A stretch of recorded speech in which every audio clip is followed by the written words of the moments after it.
Olá, eu me chamo Andressa Salvador, juntamente com a Larissa Nicolete, com a Marina Siqueira e Cauine Salles, a gente vai estar comentando hoje sobre a cultura do arroz. Vamos falar um pouco, então, sobre as características desse grão. O arroz ele é uma planta da família das gramíneas, né, do gênero Oryza, que possui em torno de 20 espécies, sendo a mais cultivada a Oryza sativa. Aqui na foto ao lado, a gente tem uma figura onde demonstra como é formado o grão de arroz, né? O grão de arroz ele é formado pelo tegumento, que esse tegumento ele envolve toda a semente e ele se encontra diretamente ligado ao pericarpo, né? Que é uma membrana que vai envolver o fruto. O pericarpo ele é envolvido pelas glúmelas, pela lema e pela pálea, que constituem a casca, que posteriormente serão removidos na hora do processo de beneficiamento. Bom, o arroz ele é constituído de amido, proteínas, lipídios, cinzas e fibras. Hoje no mercado a gente consegue encontrar alguns tipos de arroz, como arroz branco polido, arroz parbolizado e o arroz integral, que são provindos ali dos processos de pré e pós-industrialização. A proporção desses nutrientes citados anteriormente, no grão, ele é influenciado pela variação genótipo, condições do clima, fertilizantes, qualidade do solo, processamento, beneficiamento e armazenamento e cozimento, né, do grão de arroz. O conteúdo de minerais presentes no arroz, eles vão estar na parte externa do grão, né, com aproximadamente 72% presentes no farelo e os outros 28% no grão polido. As principais vitaminas contidas, né, no grão de arroz é a tiamina, B1, riboflavina B2 e niacina B3. O conteúdo dessas vitaminas dentro do grão também são influenciados pelas condições ali do cultivo, processamento e também na hora do preparo desse grão. Bom, falando um pouquinho então sobre o histórico, né? No início ali do período neolítico, com o surgimento da agricultura no Oriente, ali no Oriente Médio e também depois se iniciou ali na Europa, teve o início então do cultivo dos cereais, né? Principalmente do trigo e do centeio. Quanto ao arroz, não se tem certeza se foi originário da Índia ou da China, mas o que sabe-se que em 2.800 anos antes de Cristo era uma planta sagrada considerada ali pelo imperador da China. Então, esse cereal, quando ele foi introduzido no Brasil, foi pela frota de Pedro Álvares Cabral, né? Porém, o cultivo nacional só foi relatado em 1530, na capitania ali de São Vicente, espalhou-se mais tarde por todas as regiões, principalmente na região litorânea e também na região nordeste do país. E foi em 1904, em Pelotas, no estado do Rio Grande do Sul, que surgiu a primeira lavoura empresarial, uma lavoura já irrigada. Depois a cultura chegou à Cachoeira do Sul, que também fica no estado do Rio Grande do Sul. A partir, então, de 1912 foi que teve um grande impulso ali no cultivo da cultura do arroz, devido à criação dos locomóveis, né, que eram veículos movidos a vapor, e esses veículos, eles acionavam as bombas de irrigação, e isso facilitava, então, a inundação ali das lavouras de arroz. Bom, falando um pouco como ocorre o plantio, então, da cultura, né? No Brasil, a maioria das regiões utiliza o sistema irrigado ou sistema de várzea, representando cerca de 80% aí das lavouras, de acordo com a Conab. Os outros 20% são de arroz de sequeiro.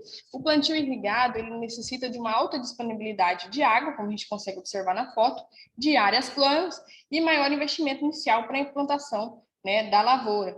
E nesse esse tipo de sistema, é preciso cobrir o solo com uma lâmina d'água durante a maior parte ali do ciclo da cultura, e essa água só vai ser drenada na hora da colheita do grão.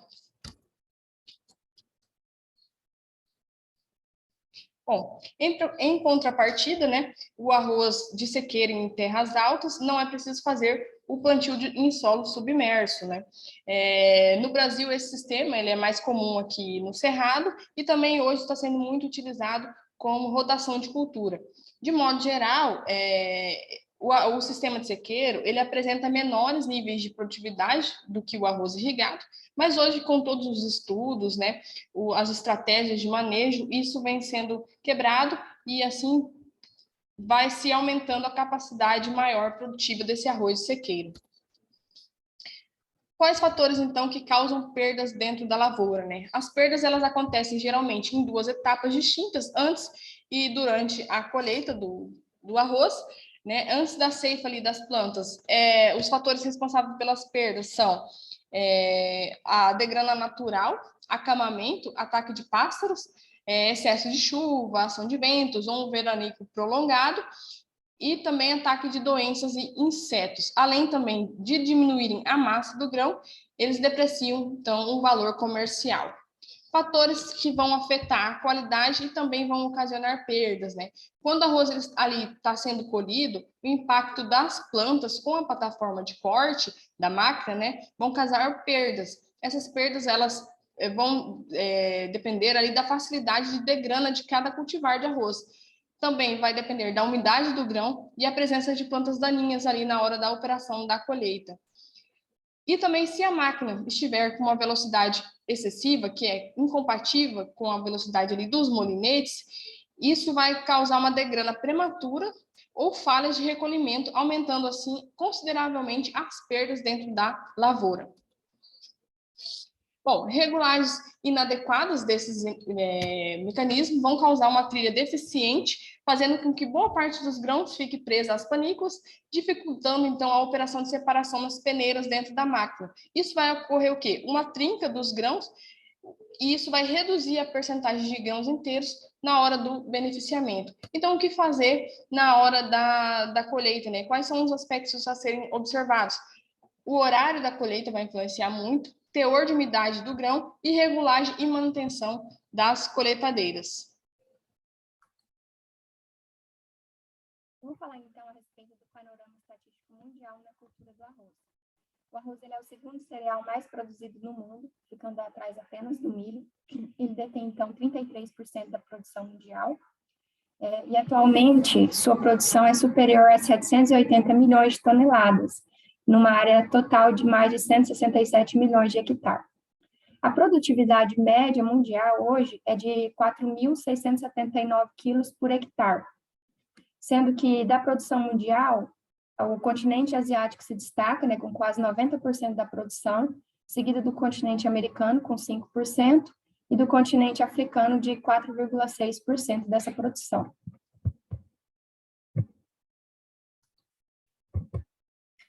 Já no Brasil, de acordo com a Embrapa Arroz e Feijão, a produção é de quase 12 milhões de toneladas na cultura do arroz, numa área de 1,9 milhão de hectares. A produtividade média, então, ela fica superior à média mundial, ultrapassando, então, 6 mil quilos por hectare, e sendo que 90,3% dessa produção é de sistema irrigado. Aqui no país, a nossa produção é liderada pelo estado do Rio Grande do Sul, seguido de Santa Catarina, Tocantins, Mato Grosso e do Paraná. Falar um pouco sobre o clima ideal para a cultura do arroz. Essa cultura ela é bastante sensível a temperaturas extremas, e sendo que a temperatura ideal para essa cultura é de 20 a 35 graus Celsius, isso pode alterar aí, de acordo com o estágio dela. Na floração, por exemplo, a temperatura máxima permitida é de 25 graus Celsius.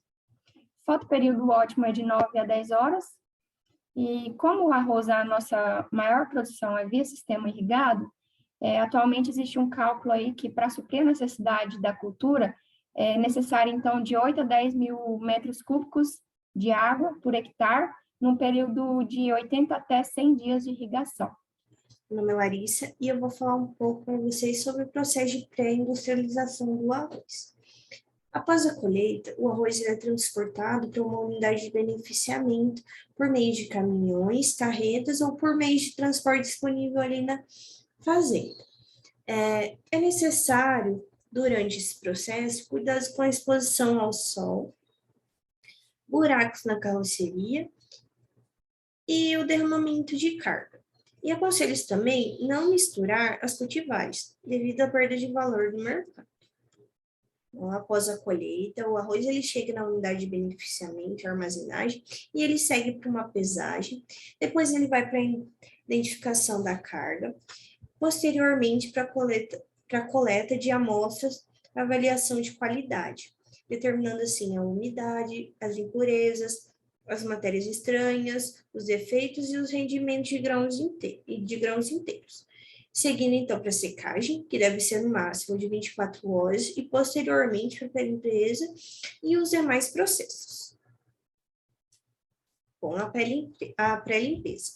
O arroz, ele é descarregado na moega, ele é direcionado para a máquina de pré-limpeza, que seria uma máquina de ar e peneiras, onde o grão ele fica em constante movimento, como na primeira imagem abaixo. Ele fica, então, em constante movimento, removendo as impurezas e as matérias estranhas, que têm forma e densidade diferente do que é característico do grão. E o que seriam essas matérias estranhas e impurezas? Seriam os torrões, os insetos, folhas, palhas, sementes de plantaninhas, entre outros. Bom, os lotes de arroz, eles têm que ter um teor de impureza de, no máximo, 2%. A limpeza. Bom, ela é utilizada no arroz tradicional, o não parborizado, que seria aquele branquinho. Então, ele é realizado após a pré-limpeza e secagem, e ele elimina as impurezas grosseiras, aquelas que ficaram ainda na pré-limpeza. A classificação e seleção. O arroz, né, nessa etapa, ele passa por uma separação de fragmentos de grão com defeito, assim melhorando a qualidade do produto. Nesse processo, o arroz ele é separado em grupos, subgrupos, classes e tipos, que seriam os grãos inteiros, os 3/4 de grãos e os quiré, que são os grãos quebrados. A sua subclassificação ela é dividida conforme o tipo. E cada tipo ele tem um parâmetro limite para a presença de partículas diferentes de grão de arroz em si. Esses parâmetros são usados no tipo e é bem visível aí na tabela. Eu deixo essa tabelinha destacada em amarelo, como vocês podem ver, onde eles determinam o tipo, principalmente o 1 ali, que estabelece apenas 7,% de quirera. Então, assim, melhor arroz, que seria o tipo 1, né, que eles determinam, só pode ter de grãos quebrados 7,5% do seu total, né? E aqui a tabela também dos grupos, né, e subgrupos. O armazenamento.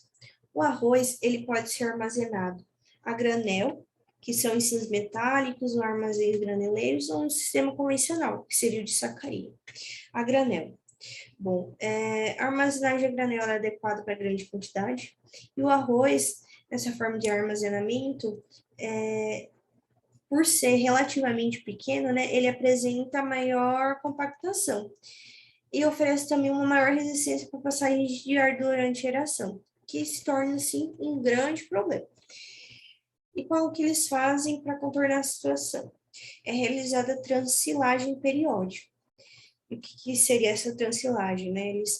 Eles pegam o grão e passam esse grão para outro silo. E isso é realizado durante um período de 60 a 90 dias. Para, assim, ter um armazenamento mais seguro, né? E também recomenda-se que para guardar esse grão, o teor de umidade deve estar em torno de 13%. Recomenda-se também que quando, né, haja o carregamento, né, o grão esteja resfriado ou parcialmente resfriado, né, após a secagem. De sacaria, ou sistema convencional. Ele pode ser realizado por meio dos sacos de tipo jute, que tem duas imagens, é tipo uma palhinha assim, ou polietileno, que é da primeira imagem, que é o mais comum.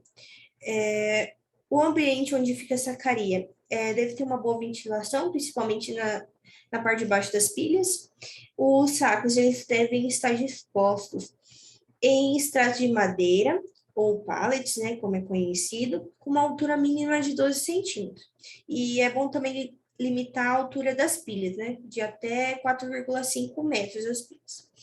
É também muito importante que nesses ambientes onde estão as secarias, seja um ambiente sempre limpo, para evitar contaminações. A secagem. A umidade ideal da colheita do arroz é entre 18% a 23%. Porém, para armazenar, é um teor muito alto de umidade. Então, é necessária a secagem, onde procura-se atingir a umidade de 13%, como foi mencionado anteriormente, né? Na armazenagem. A secagem do arroz, ela pode ser realizada de forma natural, que seria pelo sol, ou com uma fonte de calor, que daí seria uma secagem industrial ou artificial. Bom, a secagem natural ao sol é usado para pequenos e médios produtores, aqueles que não têm uma infraestrutura de secagem industrial, que não têm acesso nem condição. Os grãos recém-colhidos, eles são espalhados sobre uma superfície cimentada, asfaltados sobre lonas. A imagem abaixo, né, elas representam bem isso. Eles são constantemente revolvidos, né, eles mexem frequentemente esse grão para facilitar a troca de umidade com o ambiente. E quando o teor de umidade ele começa a baixar, deve então amontoar ele, principalmente à noite, que é para evitar a reabsorção da umidade. A fonte de calor industrial ou artificial. Depois de colhido, os grãos eles são colocados nos secadores que forçam a passagem do ar através da massa de grão e serve como um veículo para transportar a umidade retirada do grão para fora. A secagem ela pode ser realizada insuflando o ar aquecido ou ar natural na massa do arroz. Por ser um processo bem sensível, possibilita grande perda do grão. E recomenda-se o uso do ar natural, sem aquecimento ou ligeiramente aquecido bem no início, onde o teor de umidade está bem alto. É importante o controle térmico. O grão, né, como eu já mencionei, o grão de arroz ele é bem sensível, então necessita de uma constância, porque a sua sensibilidade também está referente ao choque térmico. Então, assim, o ar da massa do grão, ele não pode passar de 40 graus. E para realizar esse processo de secagem, existem 3 tipos, que são o estacionário, o contínuo e o intermitente. Bom, o mais utilizado para o arroz é o intermitente. Então, eu vou falar um pouquinho sobre ele para vocês.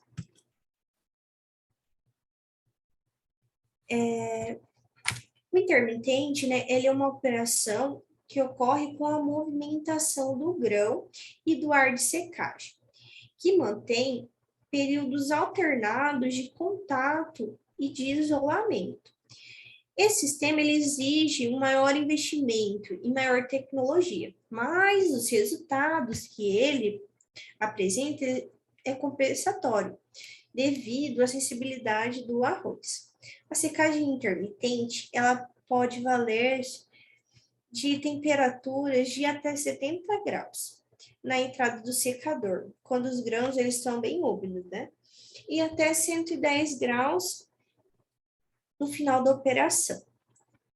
Daí, por que ele é o mais indicado? É sempre preferível utilizar uma secagem gradual, que evita a remoção brusca da água e eleva a temperatura à medida que o grão ele vai perdendo umidade, sem choques térmicos e sem superaquecimento da massa de grãos. É justamente isso que ele faz. Expedição para comercialização. Bom, após todo o processo que tem o arroz de beneficiamento, ele passa para ser embalado, respeitando os limites estabelecidos para os defeitos e os limites de tipo e classe. E ele também está sujeito a uma regulamentação federal. Eu deixei algumas tabelinhas abaixo para mostrar essa classificação, né? Já foi exposto na classificação e seleção, mas também é utilizado para expedição. Então, como vocês podem ver, os tipos, uma tabelinha que eu já apresentei, e a classe, que são longos, fino, longo, médio, curto e misturado, e as suas especificações, que são através do comprimento, da espessura, da relação do comprimento e da largura. É isso. Obrigada. Vou falar um pouco agora sobre o controle de qualidade em relação aos inúmeros fatores de alteração do grão de arroz. As perdas, elas podem ser de origem quantitativas, que é quando ocorre uma redução de peso ou de volume desse grão, ou pode ser perdas qualitativas, que é quando ocorre uma alteração na qualidade do produto desse grão em razão da diminuição do valor nutricional. Isso vai ocorrer devido à presença de algum contaminante, tanto na fase de pré ou de pós-colheita. E os contaminantes, eles podem ter a natureza química, física ou biológica. Os contaminantes ou a contaminação química é devido às micotoxinas ou resíduos de pesticidas ou de metais pesados. Já os contaminantes de natureza biológica são os micro-organismos, como os fungos, as bactérias, as leveduras, que são patogênicos a esse grão, e os pombos e os roedores, eles também se encaixam nessa classe. Os contaminantes de natureza física são os fragmentos de insetos, vidros, pedras ou materiais estranhos que podem estar ali no meio. Então, para se evitar a deterioração desses grãos de arroz armazenados, evitar a deterioração por micro-organismos, deve-se manter o teor de umidade, de temperatura, a taxa de oxigênio em níveis desfavoráveis para que esses micro-organismos não consigam se desenvolver. Então, os métodos mais utilizados é a secagem e resfriamento desses produtos por meio da aeração. Essa é uma operação que é mais prática e que também é muito utilizada hoje em dia para evitar essas condições, para que possa evitar essas condições ótimas para o desenvolvimento desses micro-organismos.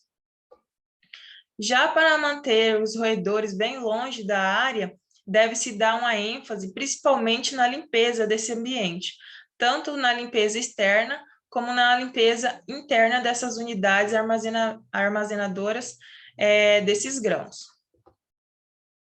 E o controle de inseto praga pode ser o controle físico, que vai estar utilizando aí do resfriamento artificial, da umidade, temperatura. Pode ser também o controle químico, utilizando inseticidas preventivos e curativos, como piretroides e organosfosforados, e controle biológico, que vai estar utilizando aí de inimigos naturais. Agora, falando um pouco sobre o processo de industrialização dos grãos de arroz, podemos falar um pouco sobre a produção da farinha de arroz. Após todo o processo de colheita, de recepção, de pré-limpeza, secagem, do pré-armazenamento, do descasque, vai para a classificação e separação. A classificação e separação é um processo muito importante para a obtenção da farinha de arroz. Então, após essa classificação, vai para a moagem. Então, é praticamente ali na moagem que vai estar sendo desenvolvido a farinha do arroz. Na moagem vai acontecer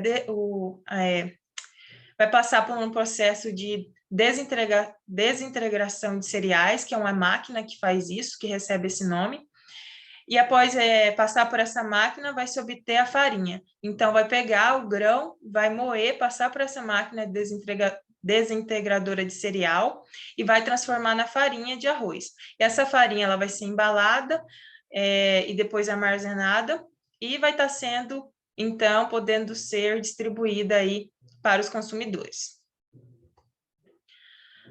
E o amido também, que é um processo de industrialização, o amido de arroz, vai, então, utilizar da farinha do arroz utilizando uma concentração de hidróxido de sódio a 0,1%. Após estar se fazendo essa mistura da farinha com hidróxido de sódio, vai estar sofrendo um repouso aí de 18 horas, e após esse repouso, vai sofrer uma agitação por 2 minutos e passar por uma peneira. E após passar por essa peneiragem, vai sofrer uma centrifugação. O que for sobrenadante vai para descarte. O que estiver precipitado vai sofrer uma suspensão em hidróxido de sódio, na mesma concentração da anterior, de 0,1%, vai passar por esse processo 2 vezes e vai para a centrifugação. Após essa centrifugação, vai sofrer uma suspensão em água e neutralização e vai, de novo, passar por uma centrifugação. O que for sobrenadante vai para o descarte, e o que ficou ali precipitado vai para a suspensão em água e centrifugação, sofrendo esse processo duas vezes, e após isso vai para a secagem, e após essa secagem vamos ter o amido de arroz. Então, aqui só para vocês verem como que é a alta amilose, é mais denso, mais pegajoso. A média amilose já não é tão denso igual a alta amilose, e a baixa amilose já é um aspecto mais gelatinoso.